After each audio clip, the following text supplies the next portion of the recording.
All right, welcome in everybody. We're gonna give it just a couple more seconds here, wait for everybody to get in here before we get going. Just bear with us.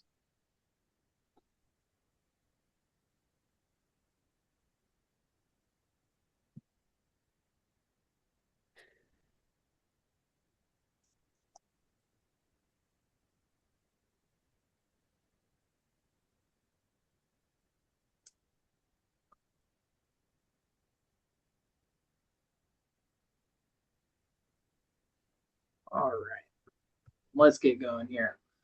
Welcome everybody. This is another MotoQuest webinar. We are super excited to be doing these. I think we have a particularly fun destination that we're covering today, and that is going to be Isle of Man.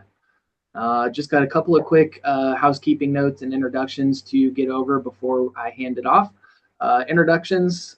My name is Dax Harlow. I am the facility manager for MotoQuest here in Portland, and a couple of times a year I get to go out and pretend that I'm a tour guide. But we also have Mr. Phil Freeman, the founder of MotoQuest. We have our boots on the ground in the UK, Mr. Simon Siggs, and then we have my boss, Brendan Anders, the general manager of MotoQuest, is going to be in the wings taking care of some administrative work kind of behind the scenes. But that's going to be your crew for today. Housekeeping notes to go over. I'm sure you guys have lots of questions. I've never been to the Isle of Man myself, so I have a lot of questions. I'm going to be right there learning along with you guys. If you have questions that you would like for Phil or Simon to answer, please use the Q&A feature that you're going to see down at the bottom of your screen. Go and type your question up in there. And, once a couple of the questions build up, I'll find a good point where I can interject to what Phil or Simon is saying and throw those questions out to them. So if you want your question answered, use that Q&A function, please. If you are watching this on your mobile phone, it is going to be a much more enjoyable experience for you if you go and rotate that so it's in landscape mode. That way you'll be able to see the pictures that we're going to be talking about nice and clear. It'll be a more enjoyable experience for you. So that's all the housekeeping I have to do, and I'll hand it off to Phil and Simon. Hello, everybody. This is Phil, live and direct from Alaska. Just really glad that you guys showed up for the webinar, and I hope you enjoy it. We have a lot of really good information. First of all, I'd like to start with a quote. Whether life is short or long, all we possess is the present, and all that matters is what we do in it. We're all motorcyclists. We're all having fun. We want to go see something really cool. And the Isle of Man is top in terms of just speed, variety, history. I did the inaugural scouting trip there almost 20 years ago and watched the practice week at the Isle of Man TT races, and I was blown away. And in those years, I had met up with Simon Siggs, and we had crossed paths. I was posing as a guide in Alaska, and he was posing as one of our riders, guests. And we went around Alaska and had a good time, but we ended up staying in touch and doing other rides off to the side. And he said, if you're gonna continue to do the Isle of Man, I would like to be your man on the ground. And he hails from London originally, and he has been conducting, along with Lynn Brown, many years of the TT. I look back, it's almost 15 years that he's been doing this. So really excited to have him on board.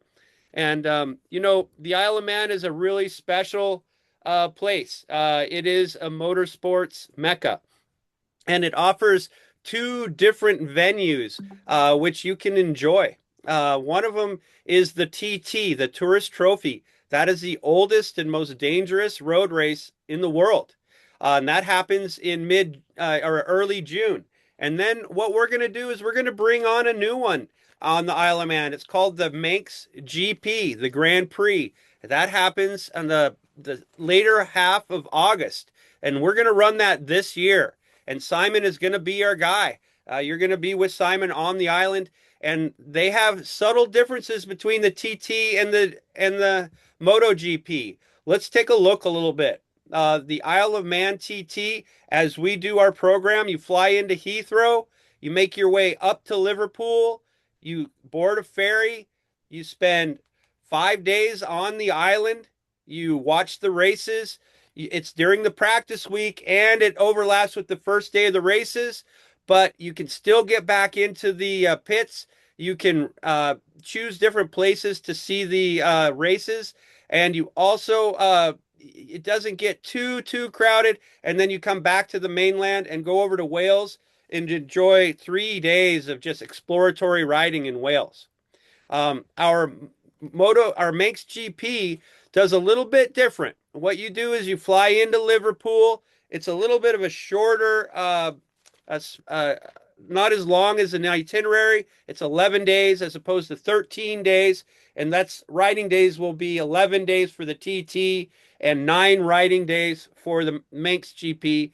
You start in Liverpool, you go up to Heysham, you cross over to the Isle of Man. You're there for 5 days. You come back to the main, and then you go down and do a loop for 2 days in Wales, and you come back to Liverpool. So just to tell you what we've got now, this year we're going to run the Manx for the first time. Simon has extensive experience there. Our crew is really excited about it, and you should consider it if you have a chance to, if you have some open time in August. The TT happens every year about the first week in June. We're not offering it this year. We're firing it up for next year. We're already taking reservations. This tour sells out every year that we run it, and we're excited to bring it back after COVID. So it'll be our first time since COVID running this one. And you can look on our website. You're going to see it offered for 2027, just at the end of May into June. Okay, and the dates for the Manx, which will be in August this year, will be the 18th through the 28th of August. And next year, if you can't make it this year, it'll be the 17th through the 27th. Now we're going to go back to the Isle of Man TT. We're going to run it May 28th through June 9th next year. And we're going to continue to run it. And that, both of these trips, it's a passion for us to put it together, but you need to get ferry tickets almost a year ahead of time. And also you need to get hotels on the island. The island's 30 miles long. And so they don't have a lot of places. So we need to plan ahead. Okay, so this is the difference between the Isle of Man TT and the Isle of the Manx GP on the Isle of Man. Now I'm going to pause here. If there's any questions between the two, let's answer them before we start going into. I'm going to go through a couple different genres, and I will stop all throughout the webinar so you can ask as many questions as you like. Go for it. I see we've got some. Yeah, Stephen Taylor here has an excellent question. Is there continuing pressure by the UK and Ireland motorcycle associations to shut the TT down due to perceived safety concerns? There's always threats of that every year. Ever since I was a young man, they've been threatening that, but that's as far as it's ever gone, which has surprised me to be honest. But no, there's no rumours going around. There's nothing I've heard or read in the press about closing them down, and I don't know who these people are that want to close it down. But I suppose it'd be possible one day in the near future, but no rumours at the moment. No. Perfect. And then we got Laurie asking for Manx GP, are there races or is it just practice? Right. So similar to the TT, the Manx would just be catching the first races. But for me, after going all these times, I prefer the qualifying because you see all the bikes, they're all going for it, and I defy anyone to know the difference between the speeds of actual race week and qualifying week. And it's No, so just a minute. Are you talking about the difference on Manx particular, or are you talking about the TT? I'm talking about both. Okay. Yeah, both because qualifying, the one major advantage, which is a very big deal, is the fact there's less people. You can lean on the fence. Race week, you're three people back unless you get there 3 hours earlier or you like getting your elbows into people. So it's the same. Watching these bikes fly by at 180 plus miles an hour during a race or during qualifying, it's the same. Okay, I just want to make some clarification too, because it's easy to mix these two up. The TT, we go during the practice week, and you're going to have super bikes and sidecars. You're going to be able to see Avery and Stonehenge. The race lasts 6 laps, and you have 3 days in Wales. On the Manx GP, it's later in August. You're going to have more of a local vibe. You're going to have super bikes and vintage races, and it's a precursor to the TT. And you're going to have TT racers on vintage bikes, and it's a 4 lap format. See, that's the beauty of it as well. You're going to get people like John McGuinness and Michael Dunlop, who, they're historically the greatest riders that have been on the TT. They get to live their passion. They get to go to the Manx, get on a 30-year-old superbike and rattle round the course. So it's you're seeing lost racing at the Manx, like seeing a 500 ex 1980s Grand Prix bike ridden by John McGuinness flying past the Sulby Glen, 190 miles an hour. Hearing that, you're not going to see that anywhere else in the world at any time. It's unique. Yeah. And another thing that's great, you're seeing the future stars of the TT at the Manx, like McGuinness, Dunlop, Jeff Duke. They all started at the Manx because the Manx started in 1923, the TT 1907. So just briefly, the Manx was started in 1923 because the TT was being taken over by rich professional teams. So the amateurs were getting a little bit cheesed off with it, so they started their own event. So it's great now because the top riders at the TT still go to the Manx and race, like I say, on their vintage bikes. It's spectacular. Yeah. Awesome. Awesome. I got another question here from Stephen Taylor. It looks like he had maybe taken the tour over 10 years ago at this point. And when he did that about 10 years ago, it looks like we started the tour in Bournemouth on the southern coast of England. Why did we move from that starting point? I can answer that one. Hello, Uh, Steve. the motorcycles are closer to Heathrow, and the fleet, it was a better option for us. So that's why we started in Heathrow, near Heathrow. Perfect. I got a question here from Gerald P asking, will you be there during race days during the Manx or mostly practice days? Mostly practice days, which, as I've always said, it's a better time to watch it. It might seem like the racing is the best time to go, but believe me, it's not. You get a whole 100% experience at the qualifying. You can't tell the difference when they're flying by. You get all different bikes going through practice sessions. You'll get, the latest R1 flyby, then you'll get a 500 1980s Grand Prix Eddie Lawson bike flying by, chasing him, and that's all in one session. So, and it's less crowded. And you can get to the bar quicker. You can get to the lavatory quicker. It's yeah, it's a better experience. From what I understand too, when we were scouting out the TT, that even though it was a practice week, they were setting course records during the Yeah, practice session. So you're not missing on any sort of speed or hype. The beauty is it's not as crowded at both of those venues, the TT or the Manx. You get to ride the course during the day, and then you get to watch it being ripped up by those professionals and those crazy amateurs in the afternoon.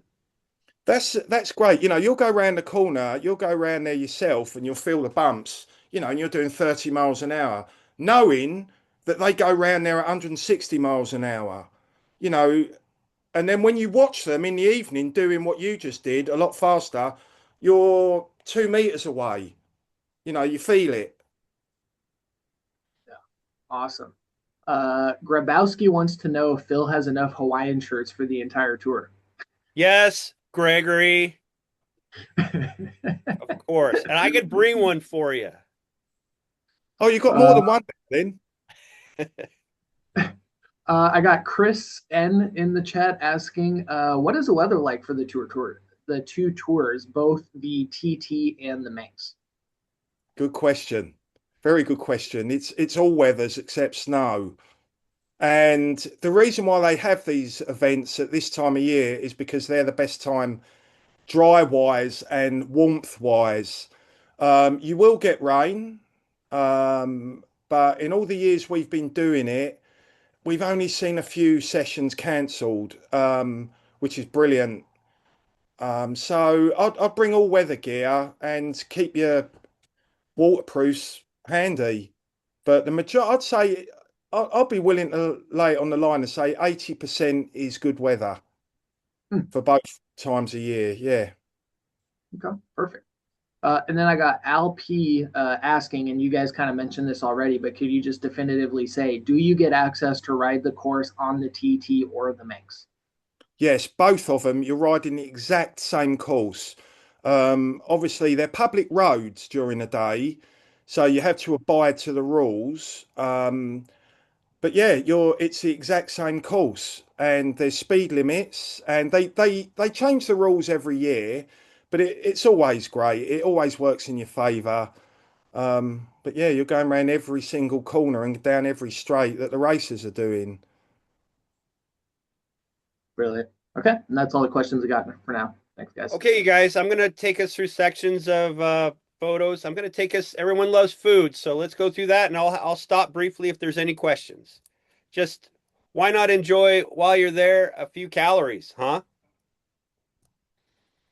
And Right, Simon, go ahead. sorry, that does. I'm guessing that none of you lot know what that big thing is that's sort of dominating the plate. That's bubble and squeak. So basically, that's. I mean, you can have it any time of day, but it's really big on breakfast. It's basically mashed potatoes and cabbage, squished and squashed, rolled around, and then fried. And it sends me delirious. It's lovely. You'll love it.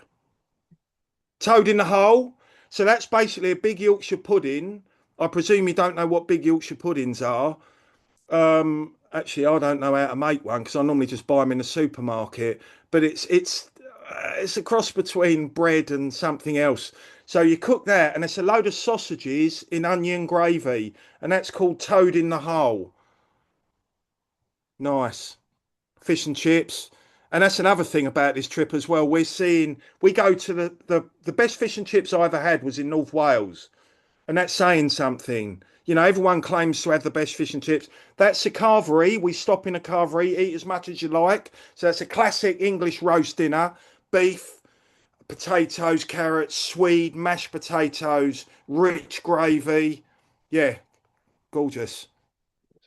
Right, another. See the bubble and squeak on the left.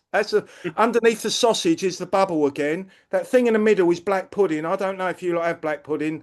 That's. Oh, I'm not going to tell you what that is. You've got to try it. Then I'll tell you what it is.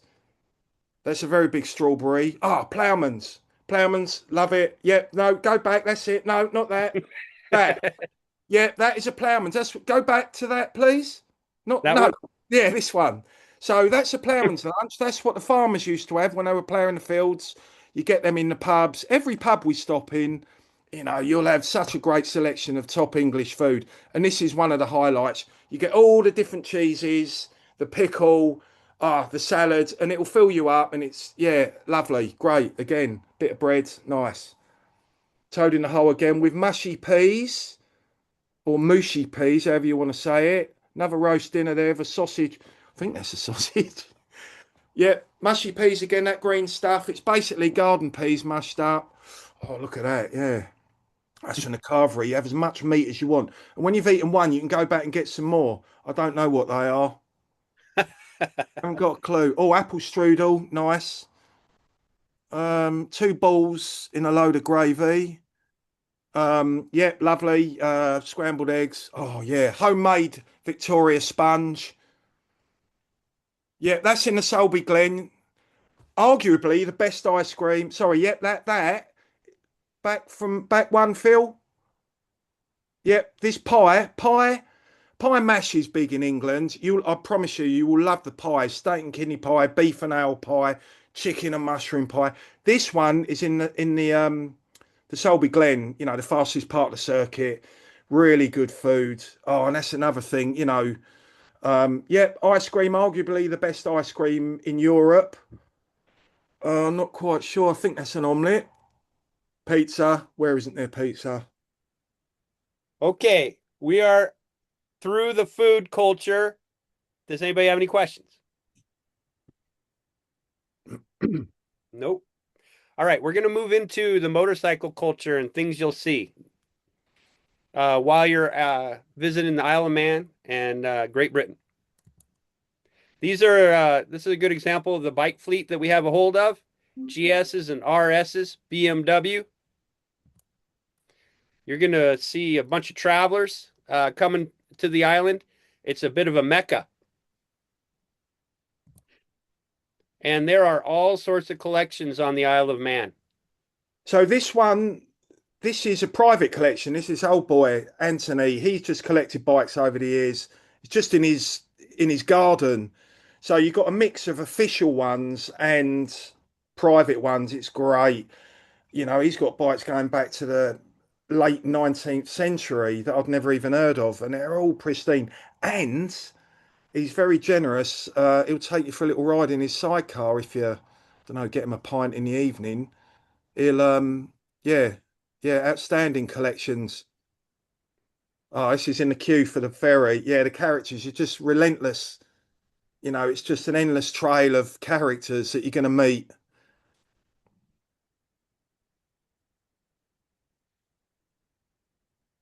Yeah, it's part of his collection. See, he even collects something like that.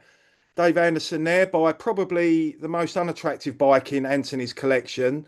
But that's, you know, he's that passionate. He collects them all. Yeah, you see freaky customs.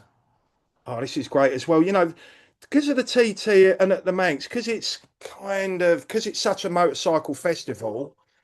Oh, I'm sorry about this. Um,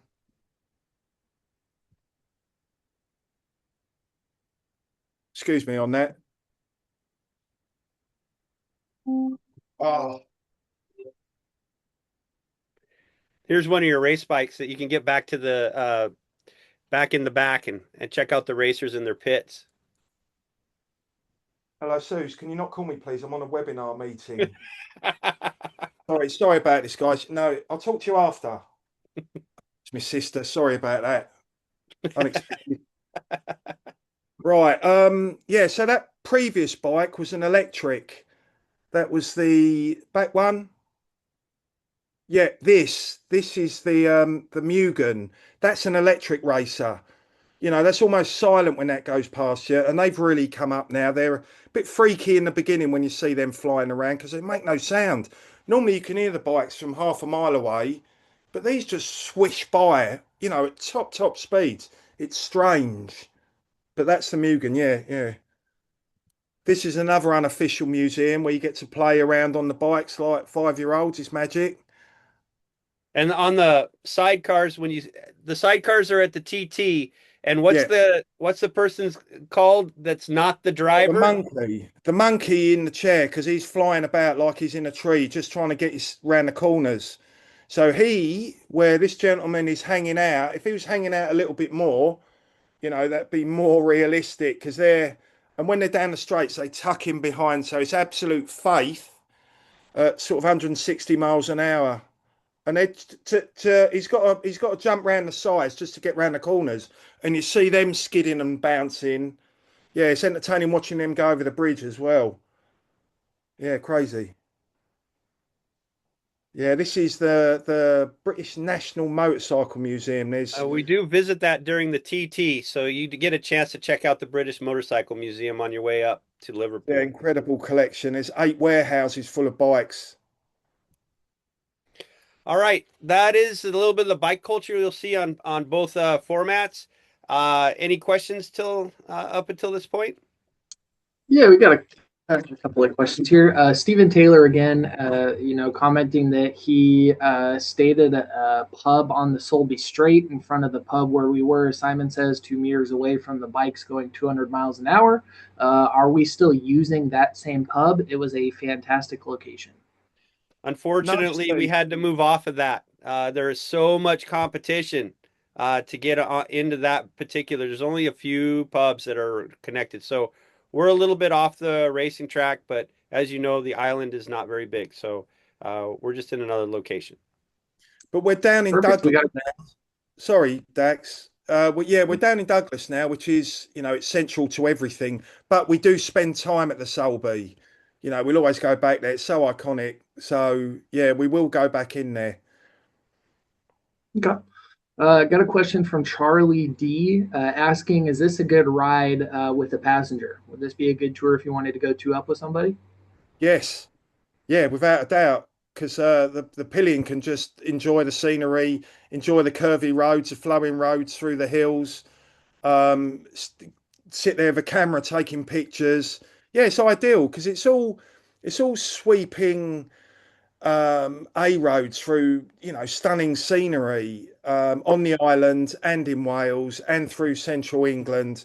Yeah, it's just beautiful. It's perfect for a pillion, to be honest. I'd like to go a pillion with a camera in my hand. Yeah, definitely. Perfect. I got an anonymous attendee in the chat asking, Simon, how old is your sister? Right. Okay. So we have some faces that you'd see along the tour. Just Simon, all of these photos are Simon's basically. He's got a great eye. So I just thought I'd show some characters that he's seen through the years. Yeah, they're everywhere. And again, that's a great thing about this. It is a festival. I didn't expect that in the beginning. I had no idea, but everyone chats to each other. There's people from all over the world, eccentrics, flamboyant people. And that's the beauty of the Manx as well. It'd be a different kind of people. There'd be less people. You'd be talking to more, but with the same festival atmosphere, just a little bit more sophisticated, I should say. All right, so we're still, talking about the TT and the Manx, and we have two different programs. And if there's any lingering questions, but otherwise, I wanted to take you onto the island and show you some of the past photos that we've had collected. Most of them Simon have taken. Thank you, Simon. And it's just to kind of to walk you through the sights and sounds on the island and especially the race. And the great thing about both of these venues, you get to ride the course, you get to literally shop for where you want to watch the race, and then you get to watch the race. If you're going to do the TT, you might stop off in London and go across the London Bridge, check it out. We're going to start right near Heathrow and go right into the countryside. If you start on the Manx GP, you're going to start right in Liverpool. So it'd be kind of rude not to check out the Cavern Pub where the Beatles got their start. Why not? It's a great part of Liverpool, this as well. Liverpool's so historic as well. That street, it's party central. It's great. And both trips are going to go through the steam packet. Basically, you need to take a ferry over to the Isle of Man. From Liverpool, it's going to take you 2 hours. From Heysham, it's going to take you four. But either way, there's an excitement that builds up while you're in line to get on the ferry. The ferry is included in the package, and you're going to see people from all over getting really excited, mostly motorcyclists. Check that out to get on the steam packet and go over to the island. Yeah, it's a real buzz, especially when you're going. It's exciting because you know you're going, but when you come back, it's just as exciting on the boat because there's the same amount of bikers, and you just experience that, and you're all sharing that. So it's a major part of both tours. The boat. So both trips are going to feature the Isle of Man. So you're going to get to know it from tip to tail. It's only about 30 miles from one to another. You're going to know the race course very well on a personal level. And you're also going to you're going to have a chance to poke around, not only see the races, but you're going to get to be able to go back into the pits. You're going to be able to go and check out the private and public collections of motorcycles. This place is a racing society. Any questions until this point? Because I'm going to go off the deep end, Dax, and show a bunch of race pictures. Yeah, I got a couple of good questions in the chat here. You guys have mentioned vintage a couple of times in regards to the Manx Tour. How old are the motorcycles for the Manx Vintage Race? What are we talking about? Right. Well, it varies for different events. There's the classic senior, which will be 500 cc's. You've got pre 1973 four strokes and pre 1968 two strokes. So that could go. I mean, you're not going to see 1920s Brough Superiors and that racing round there. But yeah, you're talking 50s, 60s, 70s, 80s, and I suppose 90s bikes are regarded as vintage now. So you'll see I don't know, a Norton, a Manx Norton flying by, and then an RG 500 come roasting past. Well, you'd like to think he'd beat him anyway. But yeah, it's quite a variety going back to the late 50s, I'd say, 60s. Okay. And then, I'm assuming there's probably a lot of North Americans that are in this webinar right now. What side of the road do you ride on for this tour? Left, always on the left. Always on the left. Awesome. And Yeah. then more of a comment here from Stephen Taylor. Again, he's taken this tour, sounds like in the past. Just saying, the experience on the ferry where hundreds of bikes are skillfully directed onto and off of the ferry was an amazing motorcycle experience. Yeah, he's bang on. You get off, you don't, because it can be a bit nerve-wracking. You think, what am I going to do when I'm on the boat? But no, it's a good point, Steve. Cheers. Because you ride on there, they direct you, you just follow the one in front, you park up, you stand by your bike, the bloke comes round and he straps your bike up. It's simple. It's quite a relief, really. It's easy. Yeah, it's a great system. That's a very good point. Perfect. And that's all we got for now. Thanks, guys. All right, you guys. Here's the fun part, I think, of the webinar is some really spectacular photos. And kudos to you, Simon, for having such a keen eye on Cheers. capturing moments on the island. Right, so that's up on the mountain. That's the highest part of the island, and it's quite desolate up there. It's quite eerie, and you can hear them from 2 miles away, and they'll come snaking round that section there, and you can stand either side. You're actually on the mountain up there. It's great. You take a picnic, sit there. It's amazing. And that after they reach out of that corner, yeah, they're going up to 150s, 160s. Yeah, that's a good overtaking stretch. That's the Same same section. same Yeah, section, different yeah, angle. yeah. See what I mean about this is Kirk Michaels, 170 miles an hour through there. So these boys are doing 170. That's the average speed through this little town. We sit in a little field with our feet up on the wall. It's only about 2 feet tall, and they're coming past down. It's a two-way road. That's all. And the sound, because it's all built up, and every building is actually on the road, as you can see there. Oh, they rattle through there. Yeah, it's 170 miles an hour through there. There's nothing like it. That's Bluff Bridge. They're doing 150s into this bridge, snaking and braking. Then they're jumping the bridge. And each of them has got a different landing strategy. So that's Connor Cummings, Islander.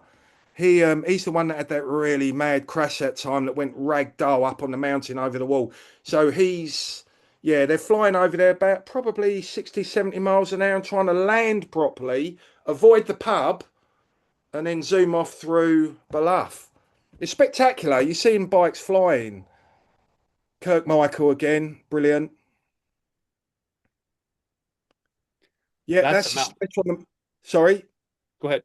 Yep, that's the mountain. That's turning out of that zigzaggy. See what I mean about practice week, where you're up there alone. You can get there's no crowds up there. It's brilliant. Yeah, same again. That looks like a lightweight. Oh, sidecars past the Raven. That's just after the bridge. He's just landed, and now he's accelerating away past the pub. So we've got friends. We're in their front garden there. Our friend's Kim. Um, he lets us sit in his front garden watching this. That's literally where that view there is where we're, the distance from the bikes to the wall. Yeah, that's from his garden as well, looking at the bridge. It's so iconic. Up the mountain again. See the monkey there? He's just getting up out of his little hunched down position to get ready to hang off the left to get the car round the left sweeper. See, he's not doing a very good job there because that side wheel's coming up and he's going very wide. But he's a newcomer. He's got an orange bib on, so they're the brave boys going around there for the first time probably. Yeah, watching the sidecars overtake each other, you think, no, he's not going to get through, and they do. Streamlining, a foot away from each other, accelerating out below, going through Bluff. Yeah, brilliant. It's just the sound as well. You can't imagine it. You can't. No YouTube video really gets it. Until you see it. This is just public on the mountain course, um, and there's no speed limits between the towns when you're riding the course on your own. Sometimes that can change though. They do. There's rumors, and sometimes they change it that they will. You had to wait to see before the event to see what the actual road rules are. It's going through Kirkmichael. Up on the mountain. That's just a guy, Joe Public. Great levers. Vintage levers. Yeah, Bluff again. One of the top riders. That's Craig Nabar. That's when they're coming down. They've been probably only about 2 miles left, so they've done around about 35 miles by this point. And they've just come down off the mountain, and that's where they're tearing back into Douglas. Very fast part of the circuit. Leaning up on the hay bales on the side of the road there. See how close you are. That's Kirkmichael again with the wall that I was on about. So just about to let. That's 170 miles an hour there. Michael Dunlop coming up, just approaching the straight on the up on the mountain, and in the background, Snaefell. That's the highest point of the island. So atmospheric up there. It's gorgeous. When the sun starts dropping, it's a unique atmosphere. Below jumping. Oh, it's spectacular landing there. Right, this is Ramsey. We're sitting in a pub garden there, and there's two pubs opposite side of the road. So they're hammering it down. They're braking into a 30-mile-an-hour corner, hammering it down from about 150, 160, snaking, skidding, sliding. Yeah, well, she can just sit there and drink and eat. Solby, fastest part of the circuit. I think the fastest person past there, I forgot his name, but yes, it's about 206 miles an hour past there. See his front wheel up in the air. There's a little bump, but I've managed to catch this on the fastest shutter speed on the camera.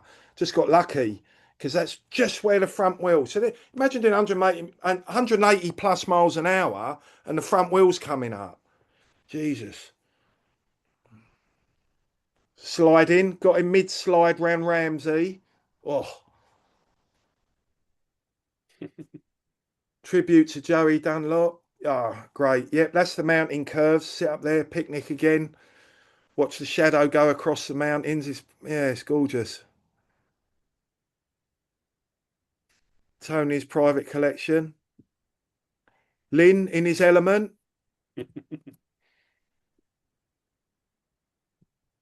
Beautiful. Yeah, going into the pits again. See the boys changing their tyres. The versatility of the bikes as well. You just get some real characters. You get homemade motorcycles, and this is great. I mean, you go to a MotoGP, you're not going to be able to lean on the fence and have a chat to the mechanics. These are top race teams, and they'll stop. You shout something at them, like even the racers will come up and have a selfie with you if that's what you want.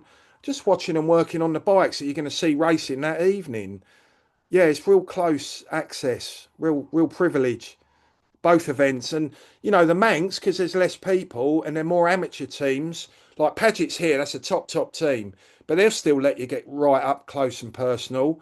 But the beauty of the Manx as well, compared, it's blokes that have mortgaged their mothers to race. They're going to let you in, have a chat. Again, wheeling at 180 plus. Oh, it's beautiful. Fireblades. Top teams. That'd be John McGuinness's bike. Stunning machines. I Yeah. could project here for a minute, guys. We got a couple of questions that have Sure. built up in the chat while we're going through here.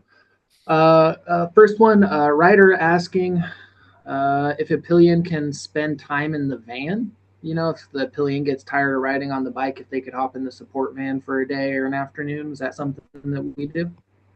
Yeah, yep. We did it a few years back. Yeah, just got the rear end aching or just wants to sit in the van. Yeah, that's fine. Yeah.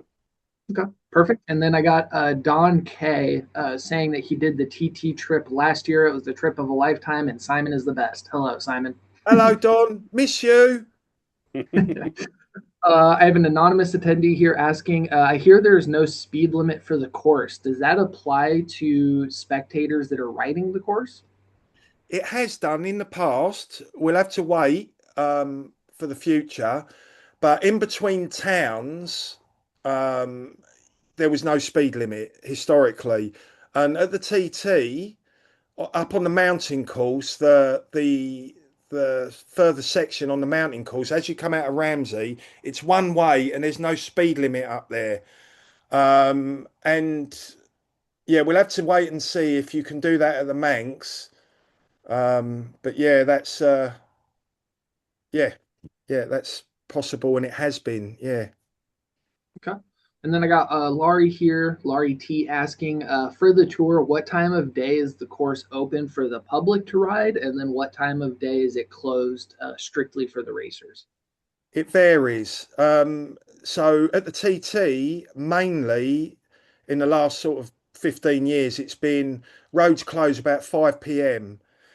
So, and then they open around about 9 p.m. But they've introduced morning sessions. So they'll close for a few hours in the mornings. The Manx, the Manx GP, slightly different. They do daytime road closures for practice sessions and race sessions and evenings. But the beauty of the island as well, you can still get about. If you stay on the outside of the track and just for some reason don't want to watch the bikes, you can go off riding around. You can go right around the islands outside of the track. But if you're on the inside of the track, you can go um, across from one side of the island to the other, but you can't get on the outside of the track for a few hours. So yeah, the island's accessible still.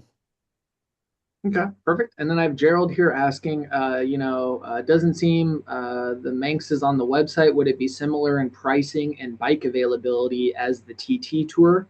And Gerald, it is on our website. We'll drop you a link down there in the chat if we haven't already. But Phil, do you know off the top of your head if the pricing and bike availability is going to be similar to the TT? The bike availability is going to be the same, and price per day is going to be about the same. And all you need to do is put MotoQuest and Manx into the Google machine, and it'll pop up for you. Perfect. And then last question here, we have Mr. Lynn Brown in the chat. Lynn, nice to see you in here. I saw you earlier, sir. Compliments to Simon, my fellow guide for the past 12 years. Hello, Lynn. Thank you. That's all for now, guys. Thank you. All right. This still taking you around the sights and sounds of the island. So this is Castletown, medieval castle. Someone's decided to take their sidecar out on the roads during public hours and just stop for a cup of coffee or whatever in the middle of Castletown.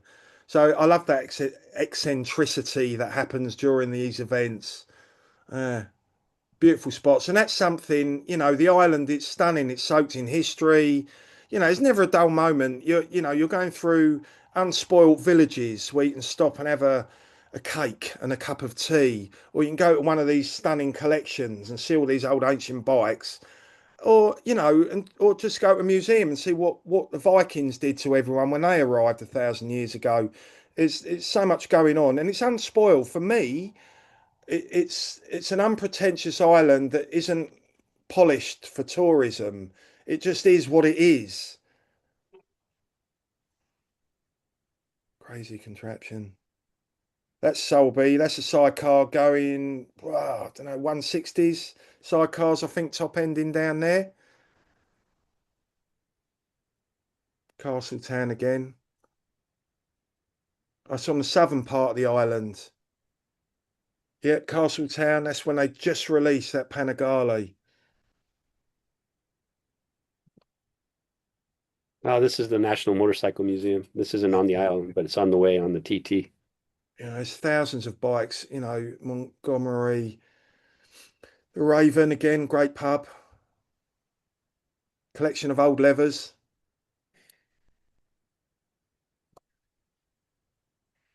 That's in Douglas. See what I mean about classic?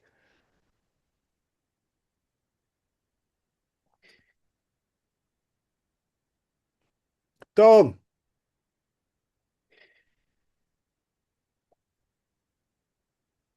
Right, that's the bottom of the island, big cafe. Meetups every day down there. Nice cup of coffee, bit of a cake. Yeah, it's quite bracing wind.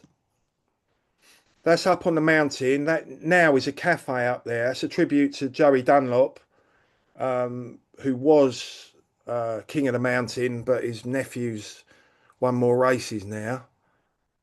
I think that's an older mural. All right, so we went to the island. Now, after you see the races and get off the island, then we take you on both trips over to Wales so you can enjoy some of the larger national parks and do some free riding or ride with the guides, but it's more of an open format to just have a lot of fun. Dax, are we good for questions up until now? A handful And of questions in the chat we can blow through really quickly.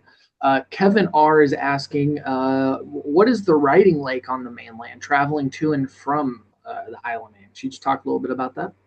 Yeah, it's fantastic riding. Sweeping A roads through gorgeous scenery. It's it's never too crowded. Once you get in the countryside, yeah, like this. This is North Wales. Not a car in sight. Um, this is Wales again. Yeah, it's one of those where it's, oh, am I enjoying the sweepers or shall I look at the scenery? It's that getting that balance. It's beautiful, and it's the perfect come down when you're coming off the island to go into North Wales. You're a little bit bluesy maybe because you're coming off the island, but you're going into North Wales. Like this is Snowdonia National Park. It's, arguably the most beautiful part of Britain. I'd say it is. Not just for the riding, but just for the villages as well. But as riding goes, it's perfect. Really, it's beautiful. I head up there as often as I can. Perfect. And then It's a safe. question for you, Simon, from Murray in the chat. If you could only do one, either the Manx or the TT, which one would you be going to? At this moment in time, I'd say the Manx and then the TT next year. But yeah, I'd do the Manx this year because it's a scouting trip. It's yeah, and it's very similar. They're so the same yet different. They're still doing unbelievable speeds, but at the Manx, if you've got a motorcycle passion and curiosity and nostalgia, yeah, the Manx, yeah. Okay. And then David B is asking in the chat, is the webinar recorded? I wanted to show the webinar to my wife. Dave, yes, the webinar will be recorded. We will be sending a follow-up email after this saying, hey, thanks for coming. And we will include a link to the recording on our YouTube channel. So no worries there. And that's all the questions we have for now, guys. Thank you. cool. Yeah, so this is going through, this is Snowdonia. 1 minute you're in the gnarly mountains, and then you're in these green rolling hills. It's very atmospheric. This is the land of King Arthur myths. When the clouds are creeping round, this has been getting to me since I was a kid. It still does. It's so atmospheric and soaked in myth. Um, yeah, stunning.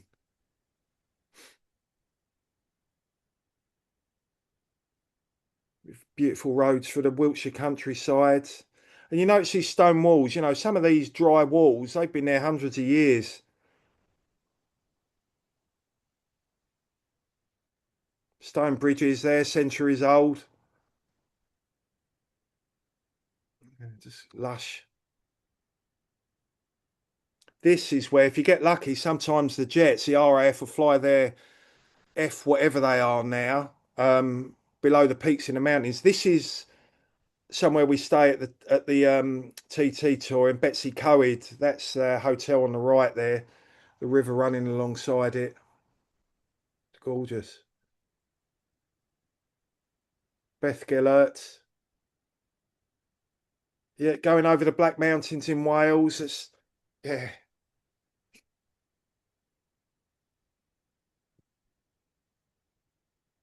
That's the Cotswolds. Those houses are all 800 years old and people still live in them.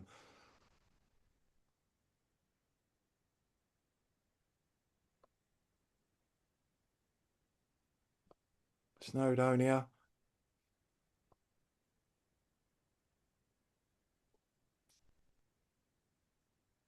Yep, just after a day's ride. That's next to Snowdon, the highest peak in England and Wales.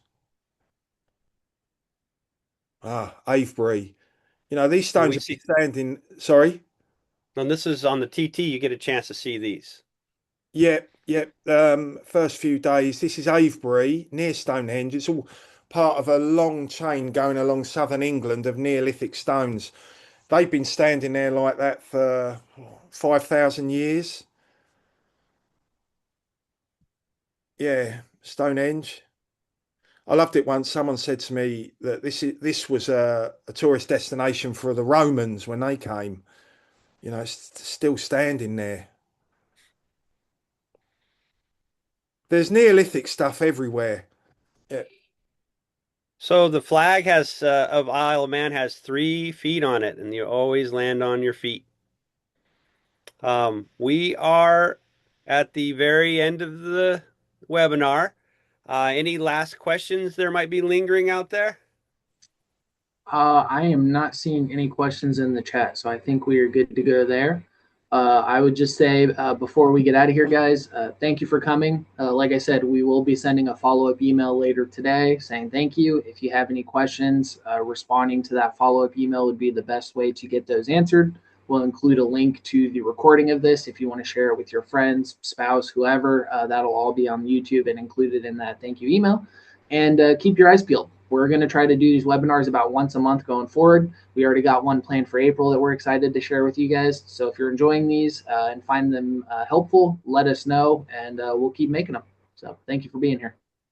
Thank you for coming. thank you. All right. Cheers, guys.